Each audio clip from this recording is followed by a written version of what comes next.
श्री शिवाय नमस्तुभ्यम दोस्तों, जय माता दी। चैत्र नवरात्रि की आप सभी को बहुत बहुत शुभकामनाएं। माता रानी आप सभी की मनोकामनाएं पूर्ण करें। इस बार चैत्र नवरात्रि में तिथियों की जो है घट बढ़ाई हो रही है, मतलब कि 2 दिन की पूजा यानी 2 नवरात्रि की पूजा एक ही दिन की जाएगी। तो इस बार तिथियों का विशेष संयोग बन रहा है, इसलिए आपको सही विधि से पूजन और पाठ करना होगा। तो आपको आज की इस वीडियो में बताएंगी कि साल 2025 में चैत्र नवरात्रि कब है, कलश स्थापना का शुभ मुहूर्त क्या है, अष्टमी और नवमी तिथि कब रहेगी, अगर आप अखंड ज्योत जला रहे हैं तो अखंड ज्योत जलाने का नियम क्या है, क्योंकि नवरात्रि के 9 दिनों में भक्त श्री दुर्गा सप्तशती का पाठ भी करते हैं। ऐसी तिथियों में तिथियों के जो घटने के कारण जो 2 दिन की पूजा एक ही दिन की जाएगी, तो कौन से दिन आपको श्री दुर्गा सप्तशती का कौन सा पाठ करना है ये आपको हम बताएंगे। वीडियो बहुत ही महत्वपूर्ण होगी, इसलिए आप इस वीडियो को पूरा ज़रूर देखिएगा। इस बार चैत्र नवरात्रि 30 मार्च दिन रविवार से प्रारंभ होगी और चैत्र नवरात्रि का समापन होगा रविवार को ही, यानी 9वीं तिथि रहेगी 6 अप्रैल रविवार को, और कलश विसर्जन दुर्गा विसर्जन 7 अप्रैल सोमवार को किया जाएगा। प्रतिपदा तिथि 29 मार्च शनिवार को शाम 4:28 से शुरू होकर 30 मार्च रविवार को दोपहर 12:49 पर समाप्त होगी।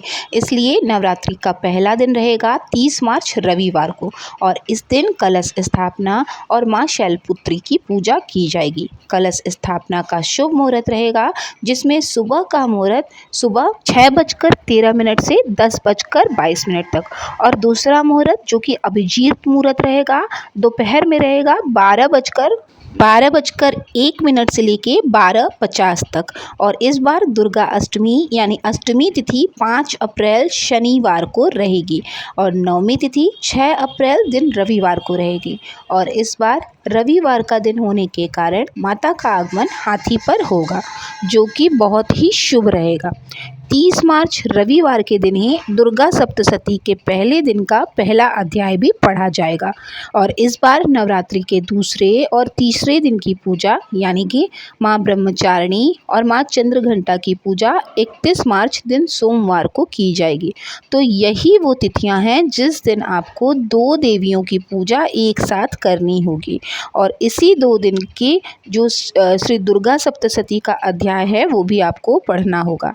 इस बात का आपको ध्यान रखना है कि माँ ब्रह्मचारिणी और माँ चंद्रघंटा की पूजा इस बार अलग अलग दिन यानी द्वितीय और तृतीय तिथि को अलग अलग दिन नहीं करनी है। दोनों तिथियां एक ही साथ एक ही दिन पड़ रही हैं, और सोमवार के दिन ही आपको दोनों देवियों की पूजा करनी होगी। और सोमवार के दिन आपको श्री दुर्गा सप्तशती के दूसरे दिन का दूसरा और तीसरा अध्याय तीसरे दिन का करना होगा। अध्याय 4 भी पढ़ना या सुनना होगा। चैत्र नवरात्रि का चौथा दिन रहेगा 1 अप्रैल मंगलवार को, और इस दिन माँ कुष्मांडा की पूजा की जाएगी, और श्री दुर्गा सप्तशती का अध्याय 5, 6, 7 और 8 भी पढ़ा जाएगा। 5वां दिन रहेगा 2 अप्रैल बुधवार को, और इस दिन माँ स्कंद माता की पूजा के साथ साथ श्री दुर्गा सप्तशती का अध्याय 9 और 10 पढ़ा जाएगा। 6ठा दिन रहेगा 3 अप्रैल गुरुवार को, और माँ कात्यायनी की पूजा के साथ साथ श्री दुर्गा सप्तशती का अध्याय 11 इस दिन पढ़ा जाएगा। नवरात्रि का 7वां दिन 4 अप्रैल शुक्रवार को रहेगा, और इस दिन माँ कालरात्रि की पूजा के साथ ही आपको श्री दुर्गा सप्तशती के अध्याय 12 और 13 का पाठ करना होगा। 8वां दिन 5 अप्रैल शनिवार को रहेगा। इस दिन महागौरी की पूजा की जाती है।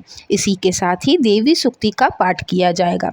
यदि आपका कोई अध्याय रह गया हो तो वह भी आप इस दिन पढ़ सकते हैं। नवरात्रि का 9वां दिन रहेगा 6 अप्रैल रविवार को, और इस दिन माँ सिद्धिदात्री की पूजा होगी। इस तरह से 9 दिन 9 देवियों की पूजा की जाएगी। ध्यान रखिएगा, इस बार अष्टमी और नवमी तिथि एक ही दिन नहीं है, बल्कि द्वितीय और तृतीय तिथि एक ही दिन पड़ रही है।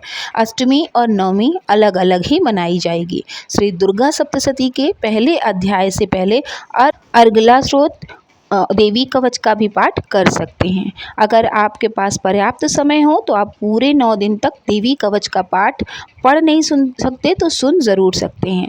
नहीं तो आपके पास पहले दिन का समय हो तो पहले दिन नहीं तो जब आप 12 और 13 का अध्याय समाप्त हो जाए उसके बाद बचे हुए शेष अध्याय भी आप पढ़ सकते हैं। अब बात करते हैं अखंड ज्योत जलाने के नियम और विधि के बारे में।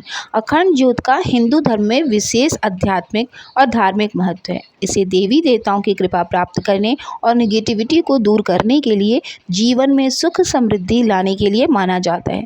ज्योत का अखंड रूप से जलाना भक्तों की अटूट श्रद्धा और संकल्प का प्रतीक होता है। इसलिए अखंड ज्योत जलाने के जो मुख्य लाभ होते हैं उनमें सबसे पहला तो है देवी देवताओं की कृपा प्राप्त करना। दूसरा, हम दीपक जो जलाते हैं उसी को साक्षी मानकर हम 9 दिन की पूजा का संकल्प लेते हैं और अपने पूजा पाठ को माता रानी को समर्पित कर देते हैं, जिसके फलस्वरूप हमारे मन में शांति और एकाग्रता बढ़ती है, संकट का हमारे निवारण होता है। कई लोग जो मनोकामनाओं की पूर्ति के लिए अखंड दीप जलाते हैं तो कुछ लोग पूरे 9 दिन तक जलाते हैं, कुछ लोग केवल 24 घंटे के लिए जलाते हैं और कुछ लोग पहले जो पहला व्रत और आखिरी व्रत रखते हैं उस दिन अखंड ज्योत जलाते हैं। तो सबके अखंड जलाने के नियम अपने अपने हैं, लेकिन जिसने जिस नियम से अखंड दीप जलाया है उसको ध्यान रखना चाहिए।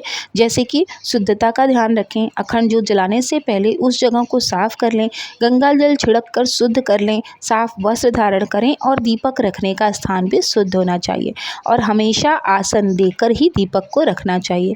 घी का दीपक उत्तम माना जाता है, लेकिन तिल के तेल का, सरसों का या मूंगफली के तेल का उपयोग भी कर सकते हैं। लेकिन नवरात्रि में आप सरसों के तेल का दीप नहीं जलाइएगा। जितनी जल्दी शिव जी प्रसन्न हो जाते हैं, उनकी पूजा में त्रुटि भी हो जाए तो भी वो दया के पात्र हमें बनाए रखते हैं, लेकिन माता रानी की पूजा में हमको बिल्कुल भी गलती नहीं करनी चाहिए। अगर आप संस्कृत के श्लोक संस्कृत में ना पढ़ पाएँ तो आपको हमेशा हिंदी का पाठ करना चाहिए, क्योंकि एक भी त्रुटि माता रानी की पूजा में स्वीकार नहीं होती है। इसलिए पाठ करते वक्त बहुत ध्यान रखें। अखंड ज्योत में यदि कलावे की बाती जलाई जाती है तो वह बिना बुझे जो है कई घंटों तक या कई दिनों तक लगातार जल सकती है। अखंड दीपक तांबे, पीतल या फिर मिट्टी का लेना चाहिए। दीपक लगातार जलते रहना चाहिए, बीच में बुझना अशुभ माना जाता है, इसलिए दीपक की देखभाल करें। समय समय पर घी या तेल उसमें डालते रहें। अगर बाती छोटी होती रहे तो बाती को भी धीरे धीरे किसी तीली की सहायता से आगे बढ़ाते रहें और बाती पर बनने वाले फूल को भी हटा देना चाहिए। दीपक की लौ दक्षिण दिशा में नहीं होनी चाहिए। पूर्व या उत्तर दिशा में दीपक रखना जलाना शुभ माना जाता है। जब तक घर में अखंड दीपक जल रहा हो तब तक घर को अकेला नहीं छोड़ना चाहिए। किसी न किसी का घर पर रहना आवश्यक होगा। नवरात्रि के 9 दिनों में अगर आप व्रत करते हैं तो बहुत अच्छा है, लेकिन अगर आप पहला और आखिरी दिन भी व्रत करते हैं तो भी इन 9 दिनों में, क्योंकि माता रानी की पूरे पृथ्वी पर जो है उनका आगमन होता है, घर घर में उनके नाम से अखंड दीप जलाए जाते हैं, इसलिए पूरी पृथ्वी बहुत ही सकारात्मक ऊर्जा से भरी हुई होती है। ऐसे में आप बिल्कुल भी तामसिक भोजन और या फिर नॉनवेज चीज़ों का सेवन बिल्कुल भी ना करें। अष्टमी या नवमी तिथि पे जब भी आप कन्या को भोजन कराएं तो उनकी चरण स्पर्श ज़रूर करें। इस बार माता रानी का आगमन हाथी पर हो रहा है, तो यदि आपकी कोई इच्छा, कोई भी मनोकामना है तो वो माता रानी के समक्ष ज़रूर रखें, वो आपकी सभी इच्छाएं अवश्य पूरी करेंगी। माता रानी की पूजा करते समय आप शिव जी की आराधना ज़रूर करें ताकि आपके ऊपर शिव परिवार की पूरी कृपा बरसती रहे। मिलेंगे नेक्स्ट वीडियो में। अगर आपको वीडियो अच्छी लगी हो तो चैनल को ज़रूर सब्सक्राइब कर लीजिएगा। ओम नमः शिवाय। जय माता दी।